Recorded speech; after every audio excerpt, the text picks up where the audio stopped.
interessante também é que quais eram, de Albuquerque, o que é que a iconografia nos diz? Quais eram os passos da vida de Albuquerque? Quais eram os seus feitos? E então, a iconografia diz-nos o seguinte, refere-se a Albuquerque, os últimos instantes, refere-se à tomada de Goa, refere-se à conquista de Malaca, refere-se à resposta que deu ao embaixador da Pérsia, tudo isto em 1826, 38, 39.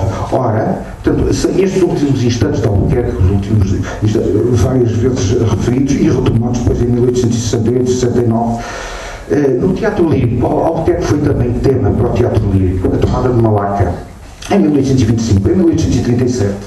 Revistas, bom, enfim, vai por aqui fora, depois há um conjunto de traduções, enfim, vou passar isto no estrangeiro há uma coisa importantíssima que nunca devemos esquecer neste e outro, que é a onda de lusofilia. A lusofilia, no tempo que não falemos de lusofobia, que isso já ouvimos, lusofilia.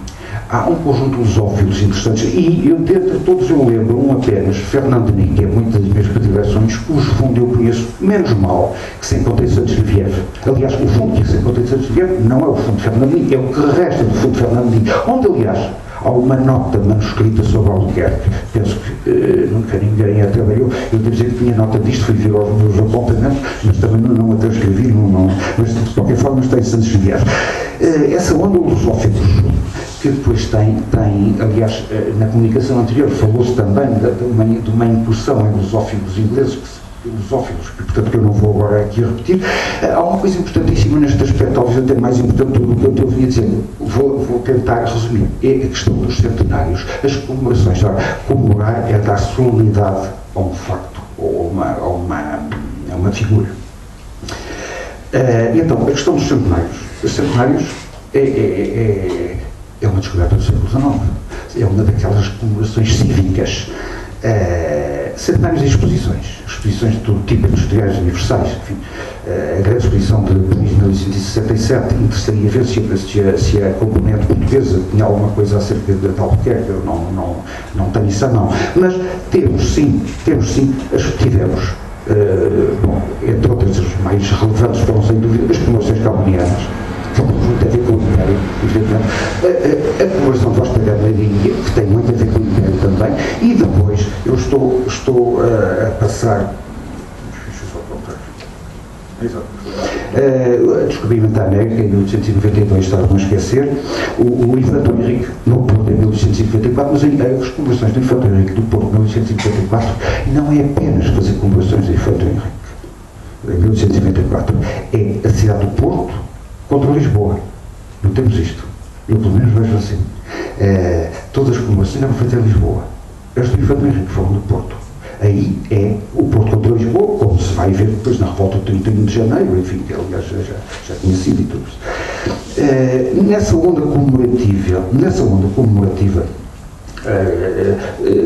com a ideia de panteonização, tinha-se descoberto essa ideia do panteão. Ora, isso vai ter, não há agora possibilidade, eu não vou fazer rogos nesse sentido, mas em 1915, há as comemorações de Ceuta e Albuquerque, eu estou a passar muita coisa aqui, as comemorações de Ceuta e Albuquerque em 1915, comemorações que foram uma loucura. Houve um decreto, tentou-se tudo, não se fez. O Fidelito Figueiredo tem uma crónica interessante, elucidativa e clara e breve acerca disso. Tudo quanto se tentou, um decreto, e mesmo assim não foi possível. Ainda assim alguma coisa se fez. E o que se fez foi baseado, afinal, na Sociedade de Geografia, poderíamos ter falado antes, enfim, outras a Sociedade de Geografia, fundada em 1875, e na Academia das Ciências. Ora, afinal, o que se fez foi um conjunto de edições, mas na maior parte dos casos relativas a Ceuta. Agora, temos também que pensar numa coisa. Ceuta é uma praça que tinha sido perdida há muito. Albuquerque é uma figura. Portanto, comemorou Ceuta, uma praça, e Albuquerque, enquanto figura, ao mesmo tempo. Comemoração, onde, por exemplo, foi Anselmo Bracamp Freire, o eminente Bracamp Freire, que deixou um relatório altamente informativo acerca disso. E depois Fidelino fala do valor que esta coisa teve. Eu gostaria ainda de falar, não vou fazer. Bom, Então, pronto. Chamar simplesmente a atenção para uma coisa, não é possível ir mais longe.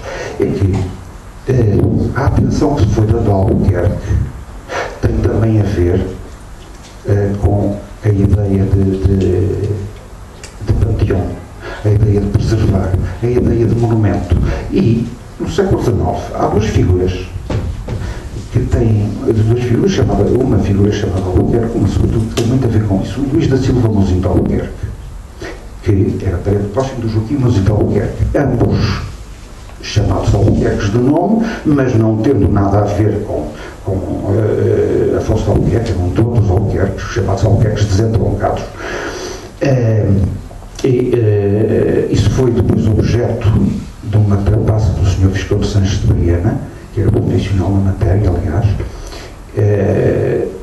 e tentou fazer que esses Albuquerques se assemelhassem ao Afonso de Albuquerque. Ora, uma polémica que, aliás, veio até em 1960 com a Fernanda Mouzinho de Albuquerque e o Marquês de São Pedro. Portanto, ou seja, o que é que pretendemos tirar daqui? Não vamos mais longe. Pretendemos tirar daqui que a semelhança do Afonso de Albuquerque era um mais. É esse o meu ponto. Era um mais. Apesar de eles não terem nada a ver com isso, eram chamados Albuquerques desentroncados, como Albuquerques desentroncados eram aqueles, estou-me a lembrar agora daquele diálogo, uma moda de perdição, que o Camilo escreveu em 1861, o corregedor de Viseu, Tadeu de Albuquerque, quando lhe dizem, mas os seus Albuquerques não são, sem dúvida, não serão dos verdadeiros e antigos Albuquerques do Reino, ou seja, do Afonso Albuquerque, pois eram. Embora isso só tenha sido descoberto e publicado recentemente, em 1974, pelo Manuel Norton. Bom, isto significa, portanto, que Albuquerque é uma referência. Seria interessante ver Albuquerque nos almanaques, Albuquerque nas antologias. Eu tinha aqui exemplos, não é? As observações que faz em 1912 já Campesão. E já Campesão faz isto na Águia, órgão da resistência, órgão da resistência portuguesa. Ora, faz um encómio ao Albuquerque, Campesão, em 1912, e falam na Águia.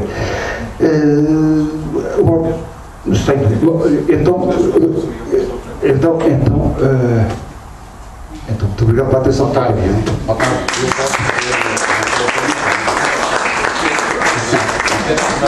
Eu quero chamar a atenção do professor Luís Ferreira e todos os observadores que é sempre difícil a gestão de temas, mas de qualquer forma, havendo a intenção por parte do Movimento Internacional de publicar, em princípio na revista Nova Águia, as publicações, haverá sempre ocasião para, e para mais, em letra de forma, para programa, para papel, aquilo que eventualmente não foi dito, não foi desenvolvido suficientemente, isso aplica-se a todos. Portanto, mas havendo a necessidade, se possível, de começarmos o debate às 18 horas, eu só peço que começamos a falar destas coisas. Mas eu compreendo isso perfeitamente. Isso vai acabar. Eu compreendo perfeitamente, mas eu sei disso. Absolutamente. Eu eventualmente poderia tentar amanhã, não sei, talvez cedemos largamente. Eu iria fazer uma intervenção curtíssima e sem grande significado científico perante tanta e tamanha massa erudita que nos foi presenteada pelos dois oradores que me precederam. Eu julgo que, de facto, aquilo que direi são, creio que há aqui militares, as generalidades e colateras e simplificar, muitas vezes, ao esquemático, aquilo que pretenderia dizer. Não é propriamente um conjunto, tanto mais que o professor Teles e Cunha, que é um especialista e que tem uma obra relevante agora acabada de publicar a respeito das relações entre Portugal e o Irão, o Olhar da Grande Pérsia e o Nobre Império, relações entre Portugal e a Pérsia na Idade Moderna, que foi a obra que foi publicada institucionalmente para assinalar os 500 anos de relações entre Portugal e o Irão, de que temos também uma pequena amostra aqui na sala de referência da Biblioteca Nacional. Eu iria eventualmente fazer um pouco de caricatura, porque iria simplificar, iria improvisar em torno de uma questão que me parece realmente interessante e que foi hoje aqui, julgo eu, brevemente referida na relação e no entendimento e nas percepções que o Afonso de Albuquerque teria do Islão. Eu lembro, é verdade, e não poupando, estamos aqui há pouco a falar, lembrando-me de um desabafo do Essa de Queiroz, que dizia que muitas vezes não poupava o facto de poder vir a ter mais um inimigo, não poupava isso à pronúncia de um bom sonoro adjetivo. Eu gostaria de, até fazendo parte deste grupo, sobretudo animado pelo Otávio e pelo Renato, esta iniciativa que eu considero importante, dado o desleixo e o desinteresse de outras entidades com meios que poderiam de facto ampliar o efeito do propósito que nos animou, que hoje de manhã foram feitas considerações pouco corretas e julgo eu indignas de uma celebração. E eu uso sempre, e julgo eu que é uma marca que não cai, não ofende nem a verdade nem o rigor aquilo que define sempre como patriotismo histórico. Eu julgo que é fundamental que essa salvaguarda da identidade, dado que já não temos soberania, e eu creio que a este respeito há uma questão interessante que se vai aprender aqui com o Afonso de Albuquerque. Porque é que o Afonso de Albuquerque, ao contrário do que se pensa, não faz parte dessa aventura portuguesa que seria um movimento incontrolável a que habitualmente aludimos, mas fazia parte, de facto, de um pensamento estratégico, com ou sem meios para o aplicar. É verdade, e já foi referido aqui pelo Roger Lee, pelo professor Telzi Cunha, mas isso pouco importa, porque, de facto, quem consulta os tratados do BICA, quem consulta no Arquivo Histórico do Ultramarino, ou na Torre do Tombo, ou mesmo na Biblioteca Nacional, os processos, sobretudo no Conselho Ultramarino, no Arquivo Histórico Ultramarino, a documentação do Conselho Ultramarino, e verificar que no século XVIII e XIX ainda mantínhamos uma prática de secretariado e de trabalho intenso que exigia um conhecimento profundo das relações e do quem era quem na Ásia, até para os tratados instruídos já na última fase do antigo regime em Portugal, no processo e até posteriormente, até ao tempo até ao Sá da Bandeira, em que se pedia intensamente documentação existente fora do país, neste caso em Goa, fora do país, não fora da documentação acessível que se mandava vir de Goa, de Macau, para consultar e para aferir e contrastar. De facto, nunca houve uma aventura nesse propósito, e a criação do Estado da Índia de geometria variável obedeceu sempre necessariamente a um grande conhecimento do terreno. Hoje aqui, creio eu, e obrigado pelas correções cronológicas, foi aqui levantado o caso de um conhecimento mais ou menos apurado que teriam os portugueses no início, naquela expedição falhada a Adem em 1513. Eu julgo que o importante, quando olhamos, a verdade é verdade, e todos temos todos a percepção que continuamos em Portugal entregues. Eu trabalho sobretudo com o Sudeste Asiático e, de facto, com a Tailândia, ou com o Sião, e propriamente este que não é, tenho aquela percepção e tenho aquele conhecimento básico sem o qual nós não poderemos entender um determinado número de factos, de acontecimentos e até de formas de procedimento em relação aos vários passos que constituem esta grande Ásia, que é multímoda, que é diversa, que é muitas vezes um puzzle enigmático, mas que, custa-nos dizer, do ponto de vista académico, conhecia-se mais da Ásia do que se conhecerá atualmente em Portugal, na generalidade das academias portuguesas, o conhecimento das línguas em Évora, nos seminários superiores em Goa e em Macau, onde se ensinavam as línguas que serviam para a evangelização. Isso é outra questão. Agora, o que importa referir é que, ao chegar em 2003 ao Iraque, depois de uma agressão cujos contornos, cujas causas, cujas mentiras e cujas consequências todos nós conhecemos, os americanos que terão chegado a Bagdá em maio, junho de 2003, por volta de outubro, o Reich Protector, que tinham nomeado para Bagdá, telefonou para Washington e perguntou: os muçulmanos afinal não querem democracia nem o mercado, os muçulmanos andam aos tiros uns aos outros, eles não sabiam quem era quem. E portanto estas rupturas fundacionais do Islão, na sua diversidade, as pessoas não sabem, por aí simplesmente. Não sabem que aquilo a que nós, e perdão pelo mapa, porque peca por anacronismo, que se refere às várias escolas de jurisprudência do sunismo e aos vários ramos do xiismo, de uma forma quase caricatural e que não corresponde ao século XVI. Porque houve aqui inversões que não... Creio que aquilo que eu queria frisar era o seguinte, é que as rupturas fundamentais, a ruptura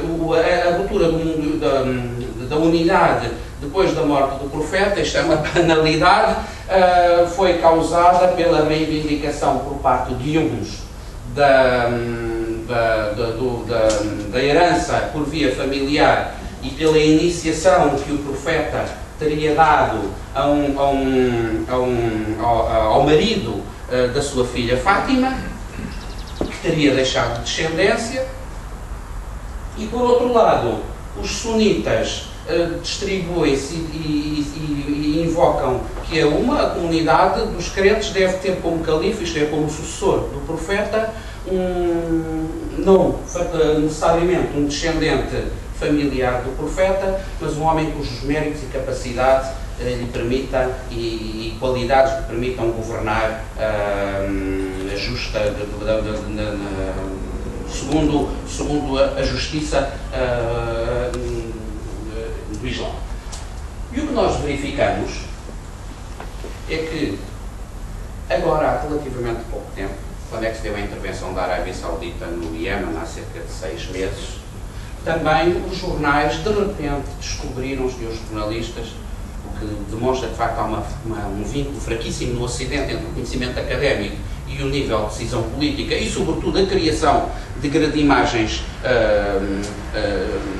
que permitam elucidar e de informação básica que permita elucidar a opinião pública. Não sabiam, por exemplo, que no Iémen há uma minoria xiita de um outro ramo que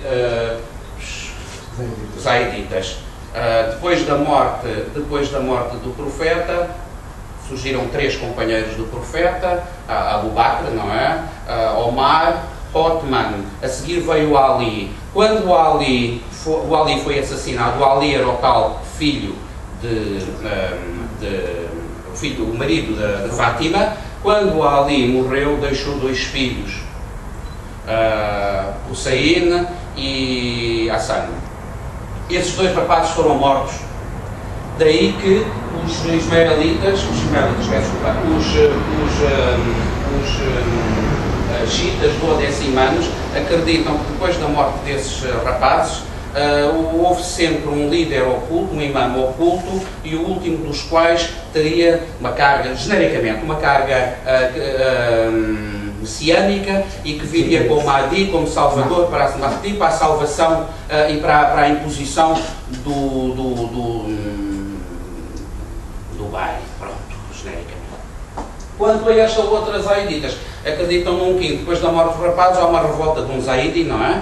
Que como uma figura há toda uma série de filhos e de descendentes dos filhos de Fátima e de Ali que se vão sucedendo, digamos, no imamato, que é quem chefia, e há uns que não aceitam o imamato de uns filhos e aceitam dos outros, e portanto há separações ao quinto, ao sétimo e depois, obviamente, ao 12º, que é o último. Muito bem. O que nós verificamos é que o Islão, como é uma religião universal, tem um grande afã proselitista. E o que verificamos é apenas uma pequena impressão inicial, é que neste mundo, os tais 3 grandes conjuntos, no intermário entre o Golfo Pérsico e o Mar Vermelho, primeiro, o segundo será o subcontinente indiano com as 2 costas da Índia e depois o Sudeste Asiático, sobretudo o Estreito de Malaca. Estas questões já foram hoje suficientemente abordadas e desenvolvidas pelos oradores e eu passo por cima disso. Se verificarem que uma das escolas, a Shafi, que é uma das escolas de jurisprudência islâmica eventualmente mais rigorista, tem a ver com uma fase mais tardia da conversão ao Islão. E desta conversão ao Islão, que não corresponde ao mapa do século XVI, que era muitíssimo menor do que está aqui, a expressão seria maior, aqui seria a civilização suaílita, mas nós teremos aqui um primeiro apontamento que eu julgo que merece é merecedor, julgo, de alguma reflexão. Onde nós, de facto, encontramos, falo aqui num nós portugueses, onde encontramos maior, digamos, resistência ou animosidade foi precisamente, vejam, por exemplo, depois da conquista de Malaca, o sultão de Malaca, eventualmente, e hoje aqui foi apresentada pelo professor Rui Loureiro uma outra perspectiva, terá mudado para Johor, como eles dizem. Uma das irmãs o homem que se converteu em soberano muçulmano de Malaca era um natural, Iskandar Shah, que se converteu e casou com uma princesa de Passem. Passem, como sabem, era um outro pequeno sultanato situado aqui ao lado de Hashem, também conhecida pela grande resistência e hostilidade que mostrou em relação aos portugueses com o controle do Estreito. Nós verificamos que a política portuguesa, onde se manifestou de uma forma mais violenta, foi sobretudo contra populações que realizem estas características. Outra questão que eu gostaria, iria sobrepor este mapa, iria apresentar um outro que é também discutível, porque as cores estão erradas. Devia ter pintado aqui a faixa xiita do Al-Bessimama em verde, teria o sultanato mameluco seria a negro, que era dos abássidas, não é? E vermelho seriam os... Eles têm o califa da Abássida. É uma apropriação, precisamente. Por uma razão muito simples. Os mamelucos são escravos militares e do ponto de vista do direito islâmico, um escravo não pode ser senhor, não pode ser rei. Portanto, tem que ter qualquer tipo de figura de proa que tenha a legalidade, mas na realidade quem tem poder são os escravos. Há quem atualmente também duvide se os muçulmanos teriam ou não, se no Islão teria de uma importância tão grande assim a figura do califa, e ultimamente começa a haver algum debate interessante académico sobre, de facto, a importância real que o califado tem, porque aquilo que nos é dito habitualmente é que desde que Kemal Atatürk aboliu o califado, deixou de haver um líder sunita universalmente reconhecido, parece que nunca houve. Agora, a questão é a seguinte, vamos confrontando aquele mapa, nós verificamos o seguinte, temos aqui, de uma forma um bocado grosseira, a mancha xiita em expansão e depois em retração no início da dinastia safávida, com a tendência de se aproximar de zonas e de micro-estados que seriam estados em regime de Shah-Bandar, isto é, de portos, de zonas, de pequenos estados que estariam inteiramente consagrados à recepção dos produtos do Interland ou à sua transmissão para os outros círculos que aqui foram hoje referidos, isto é, seriam transportadoras e receptoras de produtos para as grandes trocas no Índico, nas suas duas vertentes.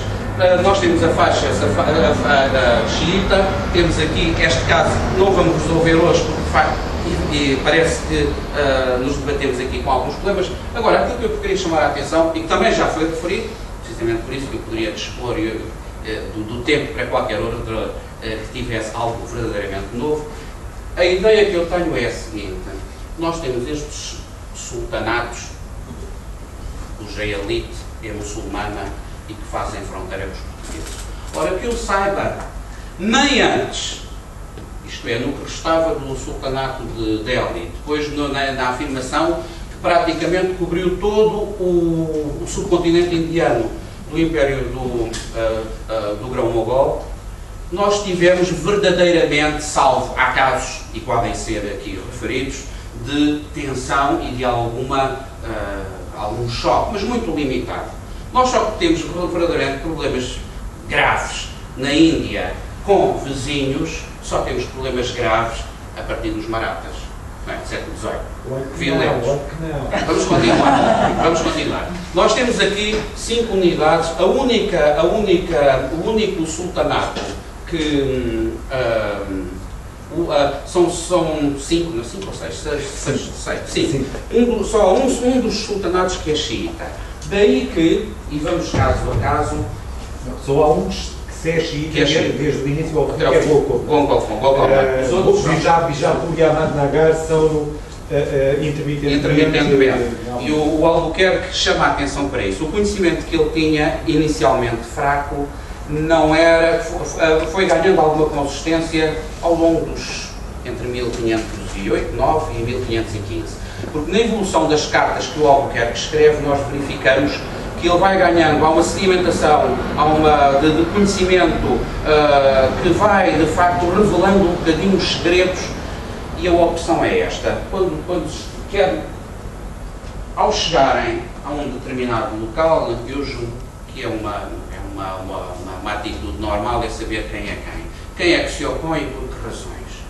Quem é que pode colaborar connosco e quem é que está contra aqueles que nos levantam problemas. Isso aconteceu com o Sião, em relação ao Sudeste Asiático. Também havia problemas reclamados pelo rei da Ayutthaya, que considerava Malaca tributária do Sião, daí a primeira enviatura em 1511, Ayutthaya, etc. Portanto, aquilo que nós verificamos é que no extremo sul, no Estreito de Malaca, no extremo sul da Índia, no Decão, na entrada, na embocadura para o Golfo Pérsico e no Corno d'África e no extremo sul da Península da Arábia, há sempre um aliado português. Há a procura de um aliado cristão na Etiópia, há a procura, pelo menos, da neutralização de perigo no Interland que possa desabar sobre a linha costeira portuguesa ou as feitorias e fortalezas portuguesas ao longo da costa da Índia. Acontecerá também o mesmo em relação a Malaca, em que há a procura, neste caso, de uma potência não muçulmana, que é o Sião. Portanto, nós temos aliados que poderão ser circunstância e até temos aliados ao contrário, para não fazer a coisa, para não estabelecer uma linha de fratura radical, nós até temos pontualmente aliados ou amigos sunitas. A rede de espiões que é referida são habitualmente sunitas, que trabalham para os portugueses, tanto mais que pelo direito de cartaz, que era uma imposição, era um facto muitas vezes para quem comerciava, colocava problemas até de sobrevivência da sua própria, da riqueza investida, era preferível pagar do que não pagar e perder a possibilidade de continuar a desenvolver atividade comercial. Outra questão que é importante e que foi referida hoje de manhã e que me criou particular azedume é o facto de confundirmos permanentemente a atitude de Albuquerque em relação ao Islão com uma atitude intolerante, de brutal e violenta. O facto de, acidentalmente, houve de facto uma violência que muitas vezes servia para levantar e imobilizar pelo receio de violência acrescida qualquer atitude mais hostil em relação aos portugueses. O que nós tentamos iludi-lo nas cartas é um pouco a política do bastão e da cenoura. Há de facto, aliás, nota-se que há a possibilidade sempre de articular e de conseguir encontrar um modus vivendi que evite a violência, que também não interessava essencialmente como prática aos portugueses, não interessa a ninguém. Havia também, da parte, julgo eu, do Albuquerque, a tendência, e que não sei se era verdadeira, e que sentiu na Europa, já se tinha sentido antes, de encontrar um aliado que se veio a revelar muçulmano para contrabalançar o poder turco otomano. Já eu lembro que no início do século XV, Constantinopla estava na iminência de cair quando apareceu nas costas dos otomanos, apareceu um líder que nós também na Europa não quisemos ver como muçulmano, que era o Tamerlão, e que esmagou os otomanos e que prendeu o sultão otomano, Bayezid, não é Bayezid, e que evitou e houve um surto de medo no Ocidente e apareceu um homem salvador. Eu pergunto-me se, porque nós vemos muitas vezes este problema da filiação ou não na altura, aos olhos da altura, se havia mascaramento, se havia um ilusionismo ou uma auto-ilusão de que ele não era muçulmano. Eu julgo que eles sabiam que era muçulmano. Eu julgo que eles sabiam que era muçulmano. Porquê? Porque há provas disso. Ele diz, por exemplo, nas carapuças vermelhas, na representação. Muito embora o apresentem como algo não realmente muçulmano, mas mais cristão, e estou a tirar da Blumert. A mãe de Ismael era filha de uma princesa de Trebisonda. E eles reclamavam a herança bizantina e arménia. Portanto, há aqui uma série de elementos que são novos e que permitem, pelo menos, dizer que aquele homem não é, ou aquela seita, os Sofi, não são exatamente como os outros muçulmanos, como os seguidores de Mahomet, não é? Porque há estas nuances de terminologia para definir um bocadinho o inimigo. E no caso do Shah Ismail, aquilo que se verifica é que percebe-se que eles sabiam de quem estavam a falar, mas usaram eventualmente o mesmo artifício que na Europa usaram quando, por exemplo, Henrique III envia a célebre embaixada do Clavícula, não é? À corte do Tamerlão, e parece pela leitura daquilo que eles não são muçulmanos, quando eles lá tiveram, ou praticamente lá, se estiveram, ainda tiveram na corte do Tamerlão. Agora,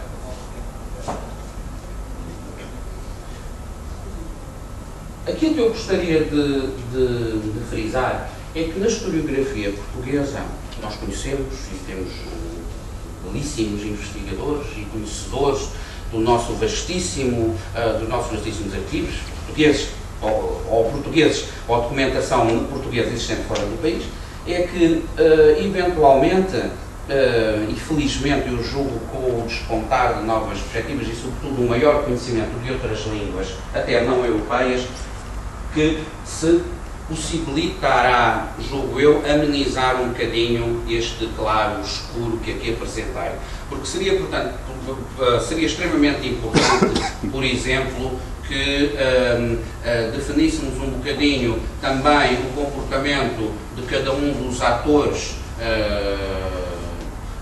das várias politeias muçulmanas em relação a outros intrusos, porque os portugueses não são os únicos. Se há de facto o Império Espanhol e o Império Português que são dominantes no século XVI e século XVII em várias áreas do globo, e se há dois impérios que são dois anti-impérios, que são os holandeses e os ingleses, haverá de compreender também até a política diplomática seguida, por exemplo, pelos persas em relação a outros europeus, que relações é que eles tinham com outros europeus, para que não limitemos excessivamente a perspectiva destas relações a relações com os portugueses. Eu lembraria, por exemplo, que o Dom Juan de Pérsia é um persa convertido ao catolicismo. Ele, em 1602, 603, há uma viagem a uma embaixada da Pérsia ao Ocidente, e eles não vêm por mar pela Índia, nem vão pelo Mediterrâneo, eles vão para Moscóvia.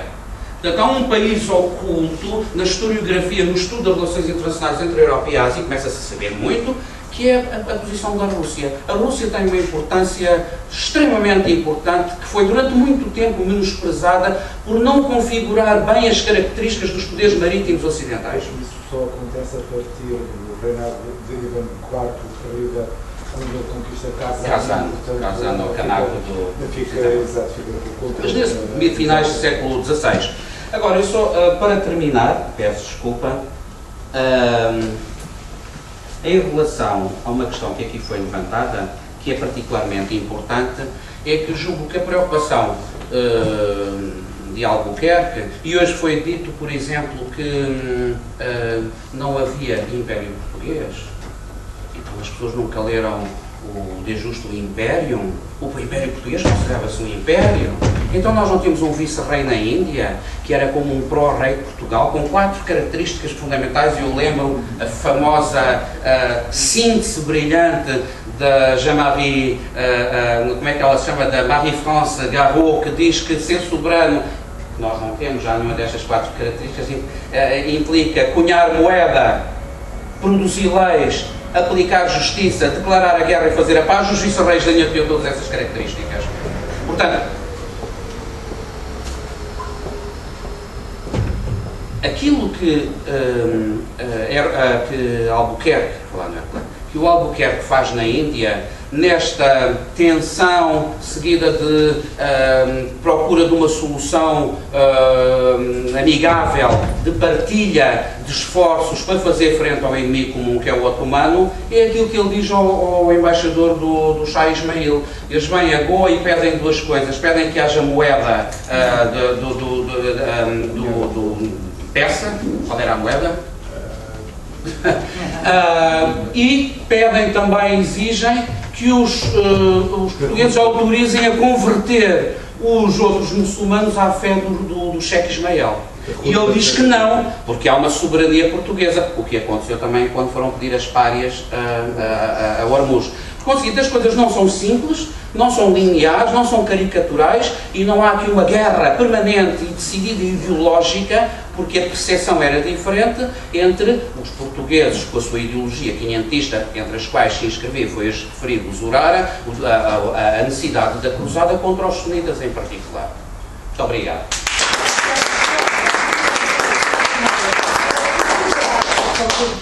Falar dos Zurados como estudantes indígenas na altura em que aparecem os portugueses. O que eram afinal? Dos Zurados? Habitantes do Zurado.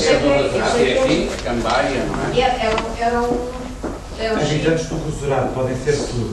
Tem Podem ser chiitas, tem hindus, podem ser sunitas. jainas, podem ser muçulmanos. Era essa a confusão que eu via uma quantidade. A regra geral costumam ser muçulmanos, mas não há exclusividade. Mais algumas perguntas não só as duas do painel? Algumas questões?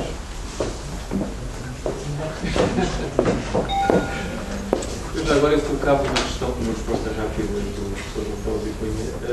Por acaso, Cunha, este ano esteve ligado. Aliás, durante o trabalho que, aliás, se concretizou neste livro, que ele é autor, e eu pergunto dos contactos que teve com a comunidade iraniana, exclusivamente, qual é que pensa que é a impressão geral do lugar dos portugueses naquela parte do mundo, como é que eles olham para nós, e não só para o Albuquerque? Resumidamente, acho que vou estragar a festa. Não têm.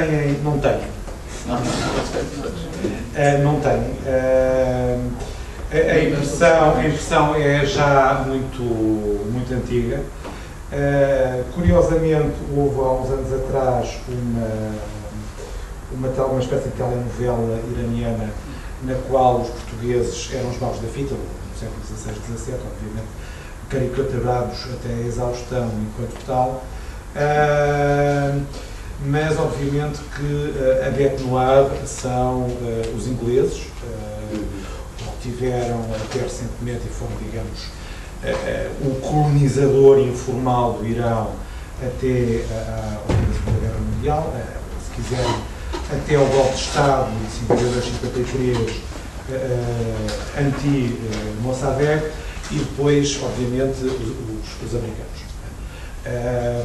À época, se quiser, no século XVI, XVII, início do século XVIII, há uma ideia de que os portugueses são pessoas, enfim, não muito recomendáveis, mas há uma certa admiração, sobretudo pela técnica que eles têm, técnica militar, técnica de construção militar, e há até, do ponto de vista da representação iconográfica, nomeadamente nos alguns palácios que sobreviveram na antiga capital safávida, Esfahan, onde se representam persas vestidos à europeia, vestidos à portuguesa. E, portanto, que, aliás, quiser, já existe uma descrição da Embaixada de 1505, 1515, na qual há todo um fato português, que é uma armadura europeia que é oferecida ao Sheikh Ismael. Ele veste-se e diz em tom gozoso que ele é um português. Portanto, há, digamos, esta ambivalência na forma como os portugueses são vistos, no caso do iraniano, mas, por exemplo, há toda uma lenda negra que ainda persiste nos dias de hoje, por exemplo, no caso Amanita, onde a conquista feita em 1507 por Albuquerque foi de tal forma brutal que até os dias de hoje os portugueses são particularmente mal vistos, para o qual, para o efeito, enfim, que é aumentado, dada a inimizade que existe e o conflito que existe entre o próprio sultanato, enfim, que virá a ser sultanato de Oman, entre 1650 e por volta de 1730, em que embateram naval e militarmente com os portugueses na costa oriental africana até ao próprio subcontinente indiano. Portanto, há todas estas perspectivas, não é, digamos, uma coisa uniforme. Em relação à Tailândia, alguém viu o filme A Lenda de Surihothai? Sim. Pois, aí está primeiro, o guião é o Fernão Mendes Pinto. Capítulo, se não é uma colagem. Também já ouvi dizer que lá mesmo acham que sim. Surihothai também foi muito inflamada, porque nós temos aqui memórias e afetos que foram produzidos há relativamente pouco tempo. Nós não nos esqueçamos que a energia para a construção dos Estados, como nós os encontramos neste momento, quer aqueles que não sofreram a erosão e a pressão direta e não foram colonizados, quer aqueles que foram colonizados e nasceram de outra forma, criaram muitas imagens retiradas muitas vezes da história europeia. Encontramos sempre, em qualquer destes Estados, quer na Tailândia, as três irmãs, porque há sempre umas Joanas d'Arc, agora há sempre umas raparigas que representam a força da mulher, a natureza daquele povo e que oferecem, há na Birmânia, portanto em Myanmar, há no Bangladesh, há sempre heroínas. Eu creio que Surihothai terá existido, mas Surihothai, como sabe, as crónicas reais da Ayutthaya eram muito parcas, tal como as persas, em relação a coisas que consideravam pequenas. No fundo, não são crónicas descritivas como nós temos. Tem um nível de elaboração e não referem muito pouco, como também, depois da queda da Ayutthaya, no caso da Tailândia, inventaram uma resistência, que isto tem a ver também com imagens para o grande público e que fazem parte um bocado da mística nacional e nada melhor que grandes mitos nacionais heróicos que nós não temos ou que nos tiraram ao longo das últimas décadas. E essa exemplaridade das pessoas que sacrificam pelas suas casas, pelas suas terras, fazem parte um bocadinho do recitativo da resistência de um povo da identidade. E ter ido beber exatamente Eu creio que a Surihothai... Não, nós não temos nada a referente à Surihothai. Desculpa, a peregrinação tem um capítulo que é o guião da Surihothai. Não, é do Naresuan, não é? Naresuan. Não, o Fernão Mendes Pinto tem mesmo um capítulo, um dos últimos capítulos. É a luta dos elefantes, não é? Ele fala de Surihothai. Sim, é da luta dos elefantes, precisamente. Aliás, o realizador sobre essa história. Que ela salva daí. A questão é. Já havia estátuas da Surihothai, mas são relativamente recentes. O realizador leu esse episódio e de fez uma crónica do Pato Teixeira. E aparece. Agora, convém saber em que medida é que a Surihothai também não pode ser o produto de uma construção local sobre exagerada. Sim, é uma figura e esse histórica. filme faltar inicialmente era pela voz do Francisco Seixas, exatamente. o capitão dos mercenários da Ayutthaya. Ele é que seria, provavelmente por imposição do produtor, ou Coppola. Mas aqui a relações... Dizia que havia um documento que ele tinha, Então, Seixas tinha mandado ao parece rei. um bocadinho perdem o protagonismo. Sim, mas aparece bastante, mesmo assim, não se vê bastante, os portugueses que vão lá, mas trazem a peste. Trazem a peste. E não só. Mas sabe, é porque até eu creio que de Malaca para lá, de facto, o tal faroeste português e estas populações de geração espontânea, estes bandeiros, de facto ainda estão por estudar. Há de facto imensa documentação, mas há que criar de facto um estudo exaustivo e permanente e profundo da riqueza destes grupos que se reivindicam como os malaqueses, funcionam um bocadinho como uma sociedade encapsulada, resultante da evacuação súbita da autoridade e da soberania portuguesa. E portanto eu creio que isto está tudo por estudar. Como em Portugal os historiadores, ou parte deles, durante anos andaram sempre a estudar os mesmos temas, há de facto uma riqueza imensa de estudos que estão a ser abertos por historiadores que vão trabalhar noutros temas. Só uma coisa muito rápida. Veja que a partir da costa da Índia e diante, existe uma forma de entrar na sociedade local que é através do casamento. Entrar na sociedade local significa também poder comerciar. O casamento abre ao estrangeiro essas portas. Isto é um dado que é conhecido por todo o mundo marítimo asiático, desde o tempo da Maria Cachucha até provavelmente à atualidade. Embora tenha começado a sofrer uma erosão a partir do início, realmente, do que se pode dizer a época colonial, que é o século XIX em diante. Até então, o casamento com as mulheres locais é a forma do estrangeiro entrar na comunidade local e poder negociar. Isso é uma realidade que existe da Índia para a frente. Não existe, ou não existe no mundo muçulmano por razões óbvias, religiosas. Mas nas outras sociedades isso existe. E tem comunidades formadas espontaneamente, assim, que são desde comunidades muçulmanas, no caso da costa indiana, a comunidades portuguesas e outras comunidades europeias. O primeiro numeramento que é feito em estabelecimentos portugueses, em feitorias portuguesas e em fortes portugueses na Índia, que data de 1514, a maior parte da população é exatamente fruto desse casamento de portugueses e de outros europeus que estão na Índia, por conta dos portugueses, com essas mulheres asiáticas que estão nessas fortalezas e nessas feitorias. E, portanto, é uma realidade. A senhora tinha uma questão para colocar. Rapidamente, se faz favor. Espera, doutor, só um instante. Não. Faz favor. Não é só para deixar como relevante que quando se pergunta de qualquer, a resposta que tem de qualquer indivíduo que está em Malaga é que foi um homem que foi capaz de chegar e misturar-se com os demais. Ele não queria só produtos, mas pretendia estabilidade através das convivências e da mistura entre os povos. E que deixou lá tantos povos que nunca mais lá saíram. Porque foi de facto naquele circuito, e também vos dizer com alguma graça, o Albuquerque sempre deixou gregos e troianos, estes gregos e troianos é de facto uma palavra que é comum, sobreviverem desde que vivessem bem e que evitavam as guerras. Pronto, as conquistas tiveram sempre guerras.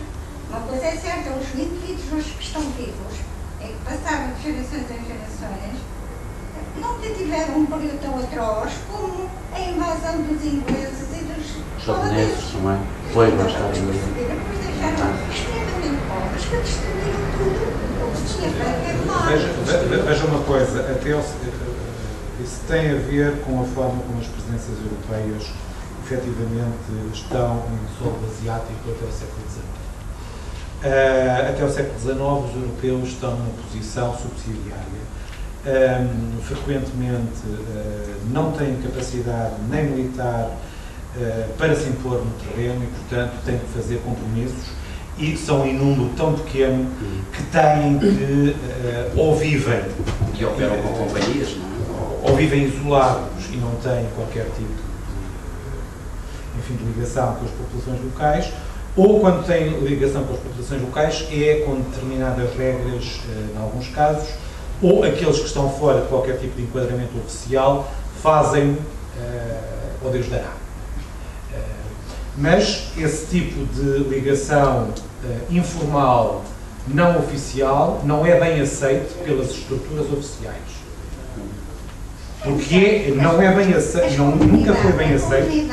Nunca foi bem aceito. A comunidade da Malásia tem até toda uma literatura absolutamente contra as comunidades informais criadas espontaneamente pelos portugueses na costa indiana, no Golfo de Bengal. Diz claramente que aquela gente está sempre, são inimigos, estão fora do domínio régio, não se podem ter qualquer tipo de confiança naquela gente, porque dá-se com toda a gente, sabe-se lá com quem é que eles vão dar, não é? E, portanto, do ponto de vista oficial, há toda uma política que é contrária a isso. Oficial de quem? Nossa, da coroa. Precisamente. Portanto, Entre mais tentar, Macau começou assim e foi domesticado. Vou ter que... Há um senhor que quer fazer uma questão, vai ser a última questão deste painel, portanto, rapidamente. Entende como é que se sente o sistema de informações do Afonso Albuquerque? O sistema de informações do Afonso Albuquerque é diversificado, mas ele tem toda uma rede de informadores, por um lado, que são quer pessoas oriundas da Índia e, a regra geral, que conhecem, não só da Índia, mas que conhecem a realidade asiática. Em alguns casos, até são judeus. Por exemplo, o principal agente, informador, espião dele, que se chama Alexandre, é uma pessoa que é um judeu oriundo do Egito e que está ao seu serviço até à sua morte em 1515. Há toda uma série de informações que vêm por essas redes, há outras informações que são coligidas por mercadores que chegam e passam por feitorias e fortalezas portuguesas e, portanto, se quiser, contam umas novidades que se passam. Por outro lado, há embaixadas que são enviadas por Albuquerque determinados estados e existe nos regimentos dados a essas embaixadas instruções precisas para os línguas, a regra geral são asiáticos que estão ao serviço dos portugueses, servirem de espiões e andarem a ouvir as conversas no meio da embaixada, a ver se sabem mais alguma coisa para, no fim, escreverem um relatório. Portanto, há todo um conjunto diversificado de fontes, tanto portuguesas como, sobretudo, asiáticas, que dão conta do que se passa na Ásia, pelo menos na Ásia Marítima, sobretudo, Alfonso. Obrigado, professor. Vou terminar aqui o painel. Doutor Luísa, peço desculpa. São Francisco Xavier, tinha um chinês. Sabe quem é que faz a primeira grande classificação, se quiser, social com tons clássicos? É um jesuíta. Em 1580, por volta de 1580, que diz claramente, no caso indiano, que existem 6 categorias sociais. Obviamente, os melhores são os reinões, e depois são os portugueses que nasceram na Índia. Abaixo deles são os portugueses que casaram com mulheres locais. Abaixo desses são os descendentes desses que ainda se voltaram a casar com mulheres locais. E depois são os que se converteram, os locais que se converteram ao cristianismo, que são as pessoas mais que não se podem, em quem não se pode confiar, porque não têm qualquer tipo de... Valinhar. Muito bem. Estou para encerrar este painel. Retomamos daqui a 5 minutos para a última sessão deste dia. Será a apresentação de algumas obras do Campo Internacional de Óculos. Agradeço aos autores e agradeço também aos participantes. As obras estão dispostas para a aplicação. Muito obrigado. Nada. Posso levar a